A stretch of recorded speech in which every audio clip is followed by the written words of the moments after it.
Il y a 22 ans, donc j'étais en... Ça m'est arrivé en mobilette. J'ai une voiture qui m'a coupé la route et qui m'a pas vu, donc je suis rentré dedans, quoi. Ça m'a cassé la colonne vertébrale. Willy Couder, 40 ans. Une vie bouleversée par un accident à l'adolescence, mais une vie qui a trouvé refuge dans le sport. Paraplégique, il ne peut pas travailler. Seul le sport et le handbike le rendent autonome.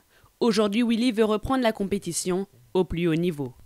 C'est pas du loisir, hein, c'est vraiment de la compétition. Hein. Je fais pas ça si je me dis pas bon bah, aujourd'hui je vais pas, j'y retournerai demain. Non non non. Si j'ai une séance à faire aujourd'hui, qu'il pleuve, qu'il neige, qu'il vente, je fais ma séance. J'ai pris ça comme un travail et puis il y a des moments ça se passe bien, puis il y a des moments c'est très dur, quoi. Entraînement et compétition. Mais son quotidien de sportif ne se résume pas là uniquement. Donc Steph, je te montre un peu le modèle que je veux faire comme book. Achat d'un vélo plus léger à plus de 10 000 €. Recherche de sponsors et organisation des déplacements pour se rendre aux compétitions. Willy doit tout gérer seul. Enfin presque. J'ai bien senti qu'il avait du mal avec tout ce qui était recherche de partenaires et l'administratif, donc je me suis proposé. Ensemble, ils ont créé une association, Handicycle, pour récolter des fonds. Briller à nouveau sur les routes, c'est l'objectif de cette ancienne athlète en fauteuil. Donc ça, c'est les championnats de France en 2008, ainsi que l'article. C'est à Vendôme, une course sur un 20 km. Et puis ça, c'est le marathon au Japon. C'est pas en faisant des compétitions juste en France qu'on peut se mesurer au meilleur. Hein. Bah, malgré que les Français sont très bons, hein, mais faut aller où il y a du monde, quoi. Se confronter aux autres pour mieux se juger. En juillet prochain, Willy veut se rendre en Italie pour une manche de Coupe du Monde. Un rendez-vous qu'il prépare tous les jours. C'est ici, dans ce superbe cadre à quelques pas du château de Chambord, que Willy va débuter dans quelques minutes sa séance d'entraînement. Au programme, 30 minutes d'échauffement suivies d'une séance de côte et d'un décrassage. Pour effectuer cette séance, Willy sera seul car il n'a pas non plus d'entraîneur.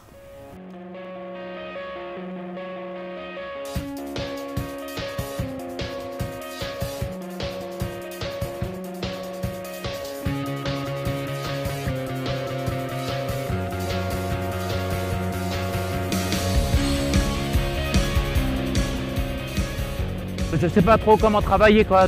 Pour l'instant, je travaille mon pompier. Et après, c'est vrai qu'il va falloir que je trouve quelqu'un pour travailler le spécifique et le cardio et tout ce qui va avec. Le souci, c'est de trouver un entraîneur qui connaisse déjà le handicap et après le cycliste. J'ai la chance d'habiter à côté de Chambord, donc c'est vrai que là, je peux pas avoir mieux, quoi. Ce matin, la séance de Willy est allégée.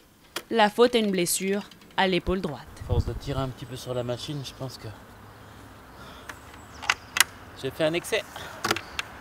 Donc, faut que je récupère tout doux, quoi. Ce qui ne l'empêchera pas de faire rouler son vélo de 14 kg sur les bases de 30 km/h en montée et de 50 en descente. C'est impressionnant avec la hauteur. La sensation de vitesse là-dessus, c'est... Et encore, là, ça descend pas des masses, quoi. C'est ça le souci ici pour s'entraîner, c'est qu'il n'y a pas assez de côte. Des difficultés, Willy en a connu. Mais dans le sport, pas question de flancher car Willy le sait. Le sport a pour lui une dimension particulière.